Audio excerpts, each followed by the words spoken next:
Hi there! No, just kidding, that's not my line. That's actually Johnny's line for Motor Trend.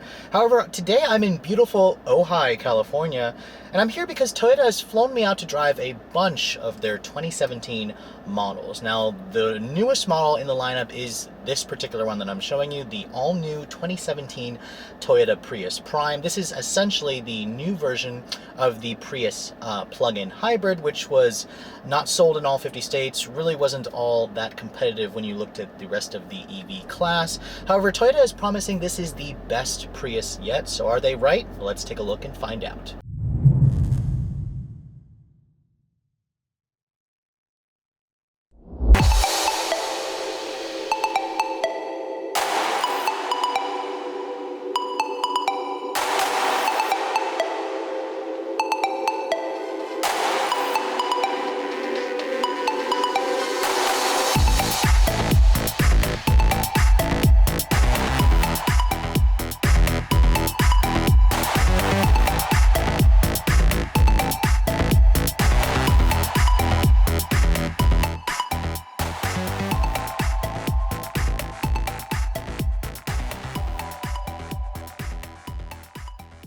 Now, by now, a lot of you are very familiar with the Prius name. This is the best-selling hybrid vehicle in the world, and plus it's one of the originals. I mean, the first generation Prius first came out in Japan in 1997, and it's been a very big sales success. I mean, if you literally want to look up in the dictionary a hybrid, most likely you're going to find a picture of a Toyota Prius. Now, when Toyota redesigned the Prius last year, it was part of an all-new 4th generation. And I'll be honest, even though I haven't shown you guys a full review, I never really warmed up to the look of the car. Expect me to show you guys eventually a full review of the regular Prius liftback. But today, as I said, I'm in Ojai, California, driving the all-new Prius Prime. And usually when I'm at these events, I don't have enough time to actually do a full Redline review. However, I'm here for the next 3 days, so I may as well try to just squeeze one in for you guys, since I know a lot of you may be in the market for this vehicle. Now, being part of the all-new 4th generation, this Prius is a lot stronger, it's more aerodynamic, it's much more efficient versus the previous model. And one thing that Toyota really did is they wanted the exterior of this new Prius to really stand out. Now, the liftback, I'm not really a fan of the looks. You guys have heard me voice that before. However, for this all-new Prime, I actually think it looks rather striking. You can see the design is quite different versus the standard Prius liftback. You have its own unique front end with these 4 individual LEDs in each of the headlights. Speaking of which, LED headlights with LED daytime running lights are standard across all the trims, and there's actually 3 trims you can choose from if you guys are going to look at a Prime. There's starting at the Prius Prime Plus, Premium, and Advanced. This particular one that I'm showing you is the top of the line Advanced model. You can see it has its own unique grille with this really cool detail in it that really just kind of gives this vehicle a much more environmentally friendly, kind of sleek look. I mean, the LED headlights definitely give this car a very modern appearance to it. They're very slim in its design. Some of you have actually compared it to an Acura NSX, surprisingly, which is not necessarily a bad vehicle to compare it at. But again, looks are all subjective. Now, when you look at the overall profile of the Prime, it's actually 4.2 inches longer than the standard Prius liftback. It's also 300 pounds heavier. Why is it heavier, you're asking? Because this vehicle has a more powerful electric motor. It has a bigger battery pack than the standard liftback. Because this is a plug-in hybrid version, Toyota needed to increase the size of that. Now, most of the rear, or the overall length, is going to be in that rear overhang because that's where the battery lives. But Toyota did do a lot of enhancements to this vehicle to try to keep the weight down. Now, if you look at the rear, the entire rear hatch is actually carbon fiber. And it's a very cool detail that Toyota included. It makes the vehicle stronger, it makes the vehicle lighter. Another thing you're going to notice is kind of double wave in the rear hatch design. Toyota says it's there for aerodynamics and also kind of helps with visibility back there. I think it's kind of weird. The taillights are full LED, which do look pretty cool at night. But overall, I think the front of this car definitely looks better than the rear. That really is up to your taste, though. Looks are all subjective. Now, these 15-inch wheels come standard on all the Prime models. Toyota does not offer a larger 17-inch wheel like on the standard liftback. They figured if you wanted to go for this model, you were focusing on fuel economy. Larger wheels and tires are going to hurt the ride, and they are going to hurt the fuel economy. Now, overall, I think the design looks especially striking in this very pretty shade of blue. I think if you're going to go for this car, you really should go for that you know, bright color, as it really stands out in its overall design. But let's take a look at the interior and see how it differs from the standard Prius liftback, shall we? Now, all Prius Prime models will come standard with Toyota's smart key access system with push button start. You can see it's a new key fob for the vehicle. Like the key fob, it definitely adds to a unique feel for the Prius Prime. Now, to lock the door, it's basically like every other Toyota. You touch your finger on this little raised ridge here that locks the door. To unlock it, you just touch the back, and that unlocks the door for you. Now, looking at the inside of the all-new Prime, you can see it's very familiar, especially if you guys know and love the Toyota Prius platform. It's a very spacious and very open, airy cabin. I really like the particular color scheme that my tester offers. There's two color schemes, this gray and an all black. It includes this really nice looking blue accent on the vent. If you guys go for the black interior, it'll have a kind of gray color on the vent instead.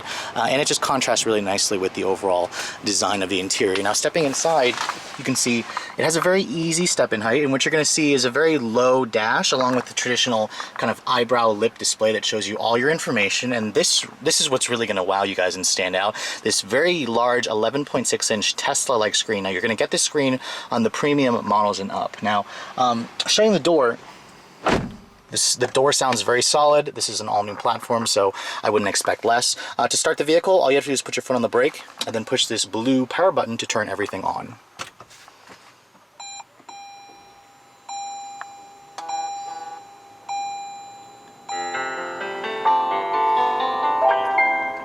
You can see the vehicle has a very interesting welcome chime and welcome screen, and the vehicle just kind of whirs to life. This is a plug-in hybrid vehicle. It doesn't have a traditional starter hiccup noise that you expect in your regular car, and the only way you're going to know it's on is by the little ready sign in the instrumentation display. That's the only way you're going to know that it's actually on. If you don't put your foot on the brake, it won't say ready, and you won't be able to go driving.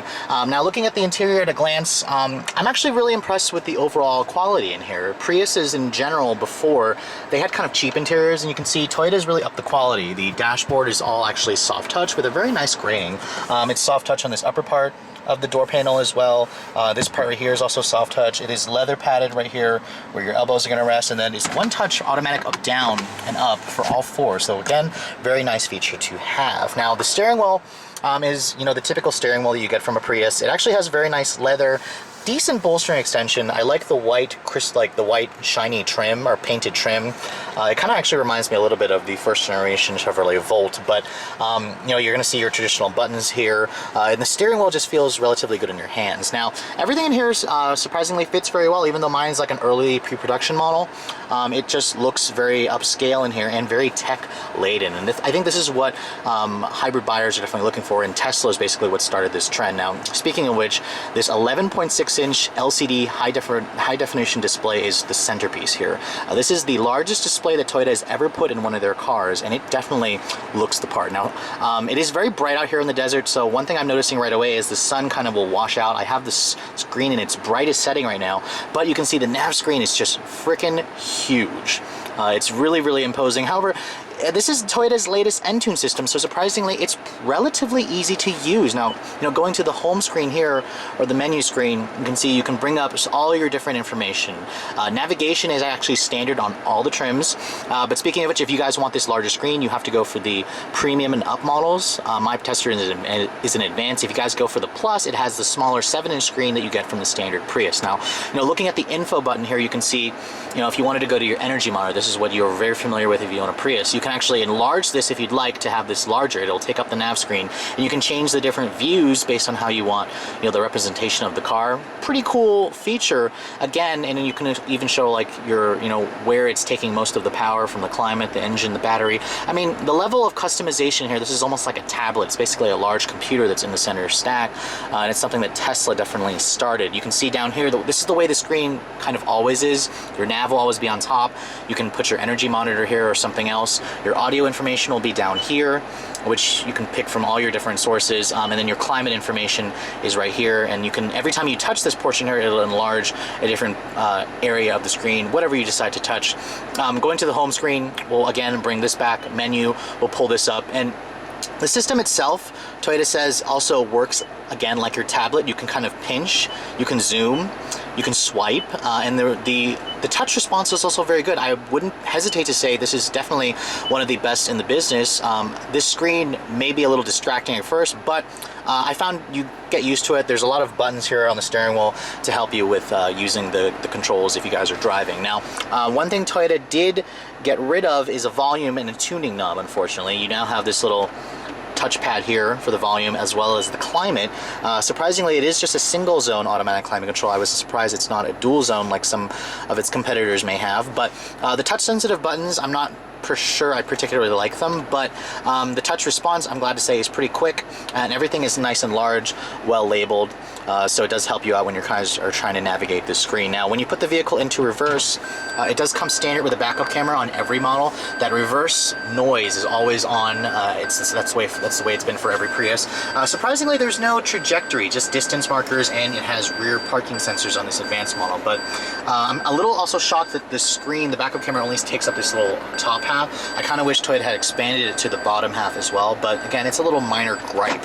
Now, speaking of which, let's go down here to the lower part of the controls. Your drive mode selector is here, of course. There's several different drive modes, just like the standard Prius. You can cycle between eco mode, normal, and power mode. That kind of think of that as your sport mode. It turns the entire gauge cluster red as well, which is a little bit aggressive of Toyota, but putting this little button here, HV or EV, that stands for hybrid vehicle or electric vehicle. You can either cycle between EV or hybrid vehicle mode. Of course, right now the battery is too weak, so it won't let me actually just put it into EV mode only. There's also an EV auto mode here. When you engage that, it'll cycle between EV and hybrid mode automatically, depending on the loads, depending on the state of charge of the battery. Right now the battery is too depleted, as you can see. Let's talk about the shifter really quick right here. This shifter Toyota's been using since the second generation Prius, and a lot of customers really like it, which is why they keep it. It's basically like a little joystick. You go up there for reverse, push back for engine braking, and then park is engaged from this P. It hasn't really changed. It works really well. A lot of Prius customers like it. The center stack here, you can see, has lots of good storage. There's also a QI wireless charging pad here that you're going to get on the premium models and up. If your phone is compatible, you can just put your phone on there, push this power button here, and that'll wirelessly charge your phone. Decent cup holders here, your USB, your aux port, your power outlet is right there. There's a decent glove box here. With some good storage, and the armrest here is nice and padded. Looking at the glove compartment here, it is a little bit on the small side, but it's damped, not lined with felt. You have some decent storage on the upper portion here of the dash. Toyota kind of took that from the Highlander. And the seats, it's the synthetic leather, but I really like the seats. They're actually very soft, comfortable. They feel better than actually a lot of cars with real leather, and they hold you in place really nicely. Now you can see one thing you're going to notice immediately with the Prius Prime, or just like the liftback, there is no sunroof available, but there's plenty of space in here, plenty of headroom. The vehicle feels very open and airy, which is not something that I can say about the current generation Chevrolet Volt. Now, I want to talk about really quickly with the steering wheel controls here. You can see my tester has lane departure warning, lane change assist, active steering assist for the lane change, and it has Toyota's adaptive cruise control with full speed range. So this is this and the Prius liftback are the only Toyotas that have the full speed range adaptive cruise, and you won't believe it, this actually comes standard as part of Toyota's safety sense system with pedestrian detection, TSSP. It is standard on every Prius model, and Toyota promises that system will be standard across the board on 18 models by 2017. Looking at the rear seat of the Prius Prime, you can see this is an area where it also has its main competitor, the Chevrolet Volt Beat.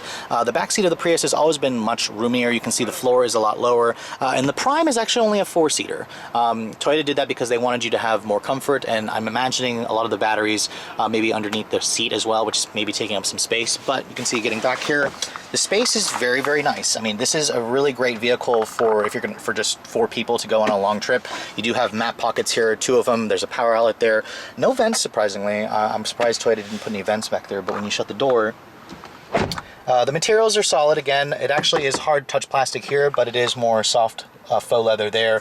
One-touch window in the back seat as well, as I said before. And then you can see here it has a nice little armrest here with some storage and some cup holders. And overall, the back seat is a really pleasant place to spend time, much improved over the Chevrolet Volt. The cargo area of the Prius Prime is also much improved over the Volt. It is reduced compared to the regular liftback. You can see the floor is a little bit higher here. You lose about 5 cubic feet of space. Toyota rates this at 19.3, which is still better than the Volt. The Volt gets around 10.3, so it's about 10 cubic feet more. Now, there is no temporary spare under here because this is where the batteries live, but Toyota does give you a fix-a-flat kit, and there's also roadside assistance in case you guys get a flat. Under the hood of the Prius Prime, you're actually going to get the same gasoline gasoline engine as the standard Prius liftback. It's a 1.8-liter VVTi double overhead cam 4-cylinder running on the Atkinson cycle. Combined with the electric motors, Toyota says this makes about 121 horsepower, which again, it's less than the Chevrolet Volt. However, compared to the regular Prius liftback, the battery is larger. It's about twice as large. It has 96 cells. It runs on an 8.8 kilowatt hour system, which is twice what the old one is, which was like 4.4. That gives you improved range. Toyota says this car will go about 25 miles on electric power alone. Combine that with the efficiency of the gas motor, which is rated at 55 in the city, 53 highway, about 54 combined. This car will go a total of around 640 miles, which is much improved over the old Prius plug-in and a lot better than the Volt, which is like around 420. Now this vehicle is only front-wheel drive. It's paired with a CVT transmission, and Toyota says that one thing they did improve is it now has 2 electric motor systems where it allows the vehicle to kind of function like the Volt, where it'll run on electric power alone for up to 84 miles an hour. So this is a much improved technology. The range still isn't as good, but when you combine it with the excellent efficiency of the gas motor, let's get out on the road and see how it all performs together, shall we? So I want to apologize about the sunglasses, guys, but being in California in the desert really requires you to wear them. It is just incredibly bright out here, but I love this state, so I'm not going to complain about that. However, this is my first time driving the all-new Prius Prime. Now, this vehicle is certainly an important one for Toyota. The first Prius plug-in, when it was introduced in 2012, really didn't do well for them. First of all, they didn't sell it in all 50 states. Its range was a rather incredibly paltry 11 miles. And it didn't really look any different than the regular Prius. And I think what Toyota realizes, Prius buyers really want to stand out. They want people to know that I'm saving the planet, I'm saving the trees, and I'm a greenie. So that's why the Prime has this really unique look to it, and I think it actually works. I think it looks a lot better than the standard Prius. And compared to the regular Prius, Toyota says that this car drives very similarly. And it's what makes it incredibly different versus the Chevrolet Volt that I tested, for example, is this is actually a hybrid. Chevy does not like you to refer to the Volt as a hybrid because it's really just an electric vehicle with a gas engine as a generator, whereas this car, a lot of times the gas engine with the electric motor will work together to provide, seamless acceleration. This car, with its range now bumped up to 25 miles, it's certainly much improved, but still half of what you get with a Volt. However, the gas engine is so much more efficient. Driving it around here, I was able to get easily 50 miles to the gallon is what the gas engine was showing, and that is 10 miles per gallon better than what Chevy rates the Volt to be doing. Now, bear with me, guys, as I am kind of a little bit on the, not lost, but I have to follow these directions that's on this little booklet here, and I could use the nav system, but the manufacturers always like to give us these cool little drive routes. Now, my first impressions of the Prime are rather positive. I mean, this is a really excellent driving commuter car. And with up to 640 miles of range, 25 miles of cruising, electric only range, Toyota says that'll satisfy about 50% of Americans for their daily commute to work. Now, if your workplace actually happens to have a 240 volt charger, that'll actually satisfy up to 80% of people who plan to use this and not use any gas. Now, speaking of which, I forgot to mention the charge times. It takes about 5.5 hours to charge this car from empty to full on the standard 120 volt outlet. That's the one that you have in your house. If you upgrade to the 240, it only takes about 2.5 hours. So it doesn't really take all that long to charge. I remember there was a time where it would take like 24 hours to charge on the standard 120. So Toyota has done a pretty good job with that there. Now, the Prius, let's be honest, has never really been a fun-to-drive car, and the Prime it's not really all that fun to drive. It is a very good driving vehicle for a Prius, though. So let me put the vehicle into its power setting here, go down this turn, this is where I'm supposed to turn, I think, and then floor it. Yeah, accelerating in the Prius. Okay, so, going around this corner here. The steering in the Prime is definitely that typical Toyota numb. The vehicle, it doesn't really change directions all that fast. It kind of takes, there's like a little delay when I turn the wheel, which is okay. That's the, you know, the Prius Prime isn't exactly a sports sedan, but I don't think the Prime is supposed to be a sporty version. This is supposed to be the pinnacle, because Prime means best. And Toyota says this is the best Prius they have to offer. And it certainly, you know, shows that in the interior with this huge screen. I love, love, love this huge 11.6 inch screen. I cannot wait to see this thing trickle down to all the other Toyota products. This is something that my generation really appreciates. I'm a little pissed off that there's no Android Auto and Apple CarPlay though. Toyota still has not jumped on that bandwagon for that technology yet. And I'm a little perplexed as to why. This is the latest version of Toyota's Entune, which, by the way, this car has its own unique set of apps. When you go to the app suite here, you can download it on your phone, and it'll give you its own unique set of Prius Prime apps, which will show ideal charging rate times, all that information you kind of expect when you're going to go for a vehicle like this. Now, bear with me while I try to remember where I'm turning next. 10.9, I'm going to go left at the stop sign. Okay, so back to the overall feel.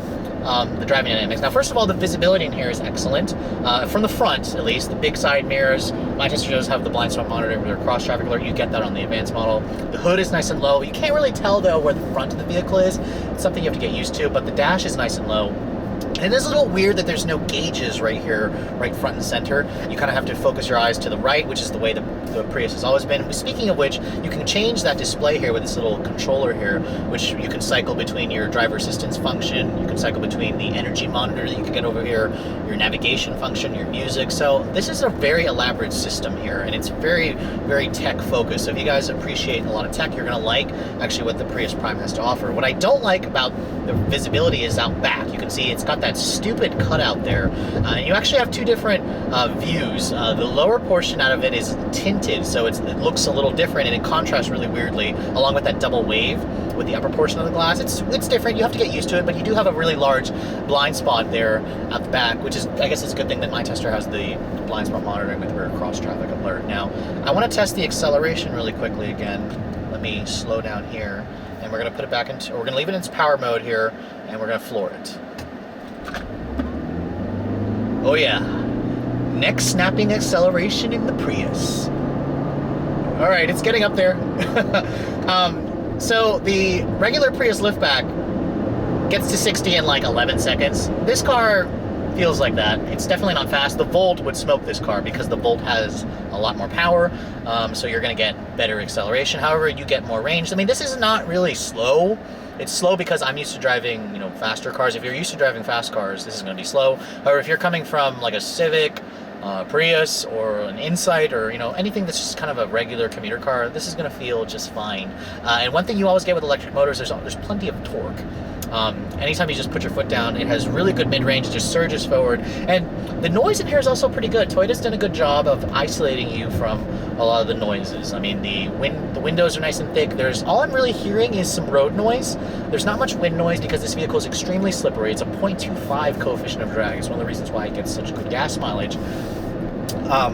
But, you know, overall, I think that it's a very pleasant car to drive, and a lot of you Prius owners out there are going to see a reason to actually choose the Prime, whereas in the past, nobody really wanted to buy the plug-in version, but this definitely has a lot of, you know, things in it that may sway you to look into purchasing a Prime instead of the standard liftback. I want to test out the driver assistance tech because it is standard equipment, which is really nice. Toyota has a big commitment to safety, and they're promising up to 18 models this year that will have the TSSP, which is Toyota Safety Sense with pedestrian detection. There's also a cheaper TSSC, which kind of has the passive system. This has the full active, so it has active lane keep, it has full speed, like adaptive cruise control. It'll come to a complete stop, whereas the other Toyotas I've shown you will stop around like 20 miles an hour. This one on, so all you have to do to turn it on, you push the little on button here from the cruise control stock. It'll even tell you use expressway only.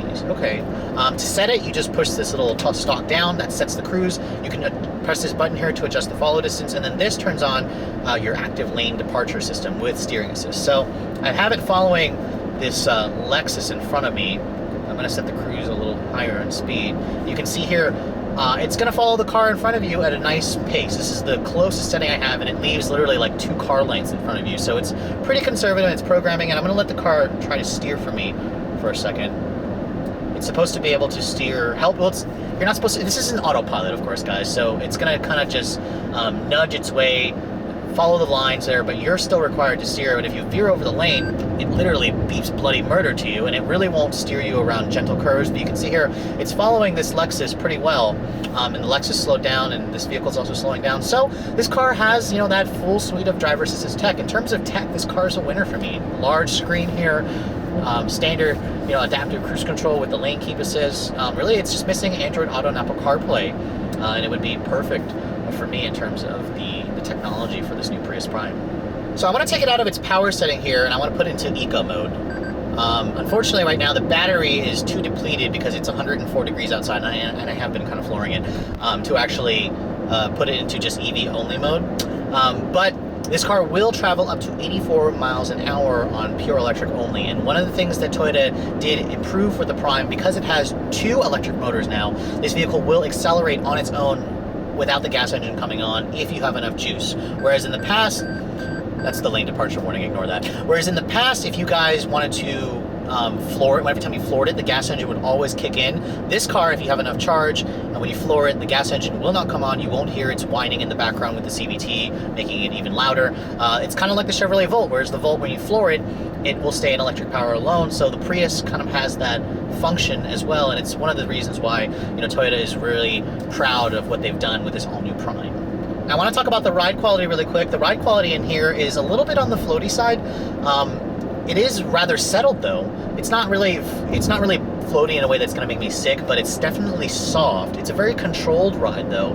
You're really going to appreciate this if you like a soft ride, if you want to take your vehicle on long road trips. And all the batteries in the back do help to make this vehicle feel very buttoned down. One thing that you're going to notice though, in terms of handling, those eco-minded tires screech and moan every time you kind of go a little faster on corners. So those of you who, you know, want a little bit more grip, you may want to consider upgrading the tires, although Toyota does not offer any upgrades from the factory. So coming to the conclusion of my review for this all-new Prime, you're probably wondering, what is the price for all this technology and all this efficiency and all this weird looksness or whatever? You'd be happy to know that the Prius Prime actually has a surprising amount of value in it. Now, the standard Prius liftgate starts at just under $25,000. The Prime is only about $2,500 more. This car will start at $27,100, which is actually a pretty big bargain if you compare it to the Volt. Oh, there was a little chirp there.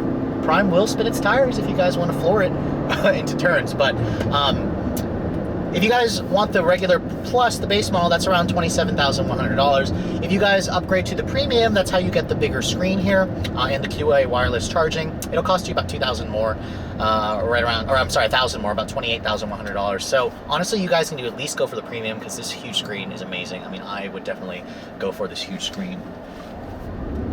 Yeah, floored, let's go. So the advanced model that I'm driving basically has everything. Now, Toyota is actually kind of taking a Honda route with their features. You just buy the trim and it comes standard with everything. There's no actually factory options. The advanced model starts at around $33,100. It rolls in, you know, the JBL audio, the heated steering wheel. You have the Prius Prime apps and a lot of other niceties. And the blind spot monitoring and the rear cross traffic alert. This one is the one that I'm driving, $33,000. Honestly, if you look at the base price of a standard Prius Prime, I'm going to shut that off because it's kind of annoying. It's actually $6,000 less than a Chevrolet Volt. So Toyota has baked in a lot of value for their plug-in hybrid, and honestly, you're really not going to be making that money back with the Volt unless you constantly drive like 30 plus miles a day on your commute, whereas you are going to use the electric only range, because this car does get better economy in terms of its gas engine, and it gives you much longer range. So if you guys are planning on going on long road trips, you could theoretically go up to 640 miles here on just a full tank of gas and a charge. Now, the price of the vehicle does not include the federal tax credit. The government will pay you $4,500 if you purchase one of these vehicles. So in theory, you could get into a Prime after your tax credit for close to low $20,000, and that's before the state tax. I think California, the tax credit for state is like $2,500. That's going to vary based on your state, so you have to look at what your individual state will do. But again, that is a relatively low number for a car that has a lot of tech in it and something that gets really good gas mileage. Now, the this all-new Prius Prime will be available at your local Toyota dealer starting at the end of this year. I'm going to say late fall, early winter 2016 at that price. So if you guys are looking to get one of these, it's certainly worth a look. And if you're going to ask me if I prefer this over the Chevrolet Volt, there are certain elements of the Volt that I like more. I like the idea that the Volt can go further on electric only charge. However, I think this is better in the real world, where it gives you better range. In terms of driving dynamics, the Volt is definitely sportier.